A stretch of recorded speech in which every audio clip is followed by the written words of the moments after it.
Shabbat shalom! I love you all. We made it through another week. Praise Yahuwah. Okay, now I am going to be going backwards, and I'm going to be reading First Enoch 83, in case you guys didn't stay till the end of the video last time, or for this last CEPHERIYM Book of the Shaymayim video. I feel like this is super important. This has to do with prophecy, and it was a vision that Enoch had. So here we go with the prophetic dream or prophetic vision video. This is First Enoch 83, and if you have the CEPHERIYM Book of the Shaymayim, you can follow along with me on page 113. Okay, and now I have shown you, my son Methuselah, every sight which I saw prior to your birth. I will relate another vision which I saw before I was married. They resemble each other. The first was when I was learning a sefer, and the other before I was married to your mother. I saw a potent vision, and on account of these things besought Yahuwah. He sought him out. I was lying down in the house of my grandfather, Malalel. I saw in a vision heaven, or Shaymayim, thrown down and removed. And when it fell upon the earth, or the eretz,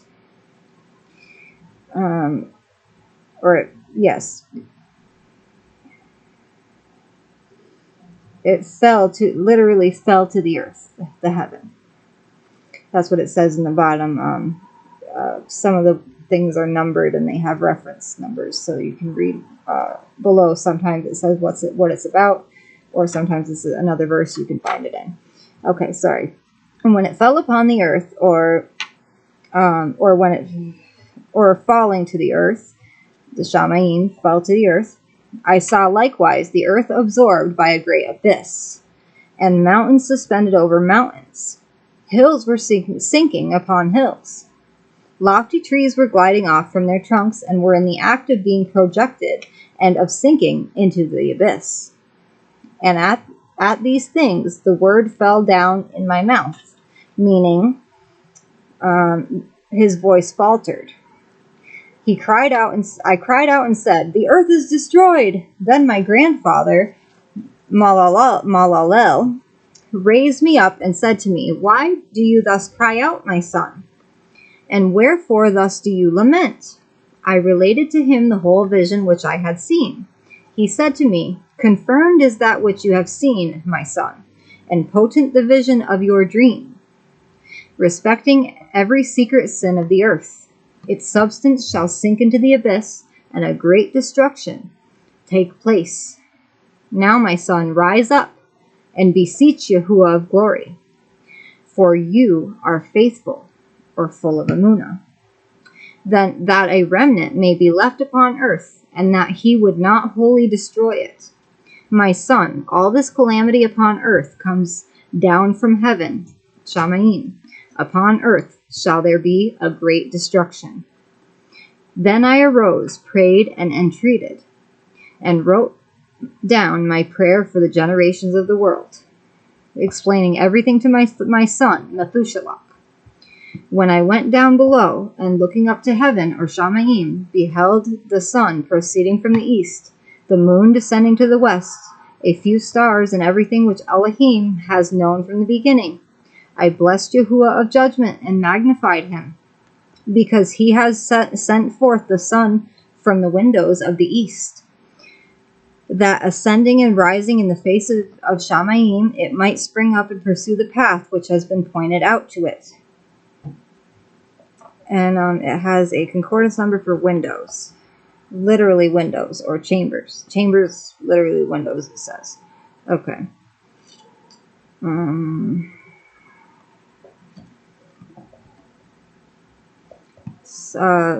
First Enoch 84. I lifted up my hands in righteousness, and blessed the Kodesh and the Great One. I spoke with the breath of my mouth, and with a tongue of flesh, which Elohim has formed for all the sons of mortal men, that with it they may speak, giving them breath, a mouth, and a tongue to converse with. Blessed are you, O Yahuwah the King, great and powerful in your greatness. Yahuwah of all the creatures of heaven, or Shaymayim, King of kings, Elohim of the whole world, whose reign, whose kingdom, and whose majesty endure forever and ever. From generation to generation shall your dominion exist. All the heavens are your throne forever, and all the earth your footstool forever and ever. For you have made them, and over all you reign. No act whatsoever exceeds your power. With your wisdom is unchangeable, nor from your throne and from your presence is it ever averted. You know all things, see and hear them, nor is anything concealed from you, for you perceive all things. The angels of your heavens have transgressed, and on mortal flesh shall your wrath remain, until the day of the great judgment. Now then, O Elohim Yahuwah and mighty King, I entreat you, and beseech you to grant my prayer, that a posterity may be left to me on earth, and that all of mankind may not perish, that the earth may not be left destitute, and destruction take place forever. O Adonai, let the race perish from off the earth which has offended you, but a righteous and upright race established for the plant of a seed forever. Hide not your face, O Yahuwah, from the prayer of your servant. Okay, they have a number next to seed. For a posterity, literally for the for the planting of a seed. Okay. And there's another dream. And verse 85 is First Enoch 85. There's another vision here.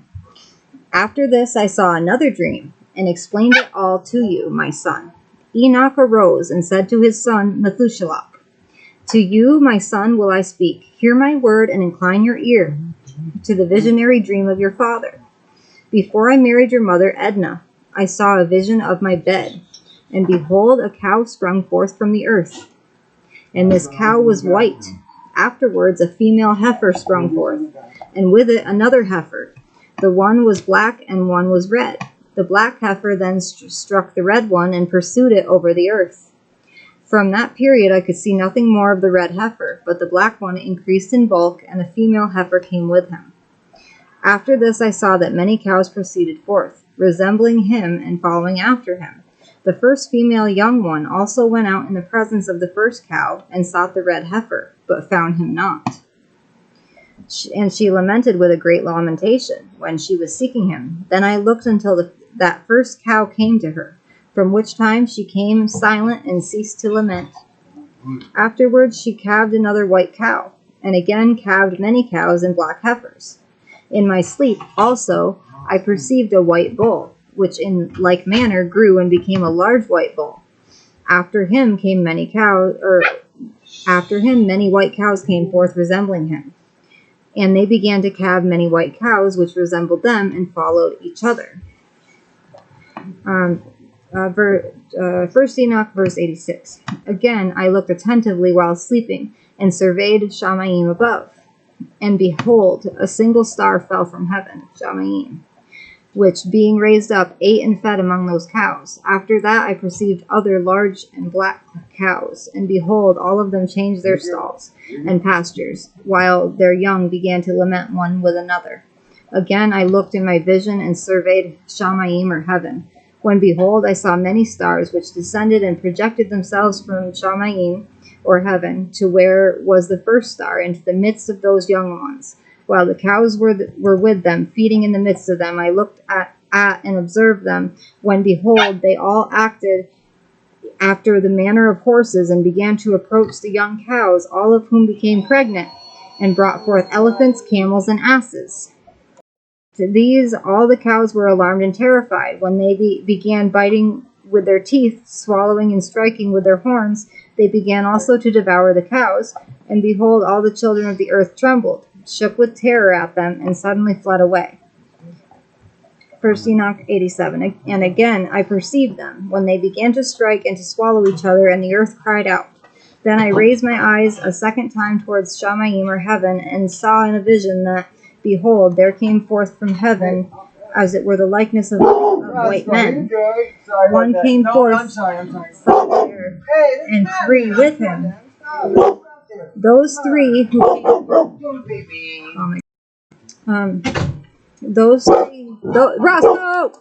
those 3 who came forth last seized me by my hand, and raising me up from the generations of the earth, elevated me to a high station. Then they showed me a lofty tower on the earth, while every hill became diminished. And they said, "Remain here until you perceive what shall come upon those elephants, camels, and asses, upon the stars, and above all the cows." If you guys don't want to keep that, won't that go in the garbage? First Enoch 88. There's a black garbage? Someone has a black garbage? Then I looked at that one of the 4 who came forth first. First Enoch 88. Then I looked at the one of the 4 who came forth first. I'm not. It's you're being quiet enough. And binding it hand and foot. You can't. He cast it into a valley narrow, deep, stupendous, and gloomy. Then one of them drew his sword and gave it to the elephants, camels, and asses, who began to strike each other, and the whole earth shook on account of them. And when I looked in the vision, behold, one of the 4 angels who came forth, hurled from heaven, or the Shaymayim, collected together, and took all the great stars, whose form partly resembles that of horses, and binding them all hand and foot, cast them into the cavities of the earth. First Enoch 89. Then one of those 4 went to the white cows and taught them a mystery. While the cow was trembling, it was born and became a man. Shem, Sham, or Japheth, it says on the bottom. In this he dwelt, and 3 cows dwelt with him in that ship which covered them. I'm almost done. Again I lifted up my eyes toward Shaymayim, or heaven, and saw a lofty roof. Above it were 7 cataracts, or high waterfalls, which poured forth on a certain village much water. Again I looked, and behold, there were fountains open on the earth in that large village. The water began to boil up and rose over the earth, so that the village was not seen. While its whole soil was covered with water, much water was over it, darkness and clouds. Then I surveyed the height of this water, and it was elevated above the village. It flowed over the village and stood higher than the earth. Then all the cows which were collected there, while I looked on them, were drowned, swallowed up, and destroyed in the water. But the ship floated above it. All the cows, the elephants, the camels, and the asses were drowned on the earth, and all cattle. Nor could I perceive them. Neither were they able to get out, but perished and sunk into the deep. Again I looked into the vision until those cataracts from that lofty roof were removed, and the fountains of the earth became equalized, while other depths were opened, into which the water began to descend until the dry ground appeared. The ship remained on the earth, the darkness receded, and it became light. Then the white cow, which became a man, went out of the ship, and the 3 cows with him. One of the 3 cows was white, resembling that cow. One of them was red as blood, and one of them was black, and the white cow left them. Then began wild beasts and birds to bring forth. Of all these the different kinds assembled together, lions, tigers, wolves, dogs, wild boars, foxes, rabbits, and the hanzar. Oh my goodness, this chapter is very long. So I will finish this chapter next time. They're all long. You're going to have to just let them know that. They're all those chapters. Not all of them are this long. This one's like 4 pages. 6 pages, actually. Yeah. Yeah. So we left off here with wolves, dogs, wild boars, foxes, rabbits, and the hanzar. So we are going to be starting with First Enoch next time, 89, verse 16. Okay? I'm going to leave a reminder for myself in the comment or in the description box. I hope you guys are okay with that. I just wanted to read this to you tonight because there was 2 visions in it that I thought were important for you guys to hear about the tribulation period or the last days. I love you all. And remember, it said Shaymayim is going to be thrown down to the earth. So we aren't going to be going to heaven. We're going, or the Shaymayim. Shaymayim is going to be brought to us. The wicked will be destroyed off the earth, and then we will be in paradise here. Love you all. Shabbat shalom. Baruch haba b'Shem Yahuwah. Blessings. Yahuwah bless you all. Good job.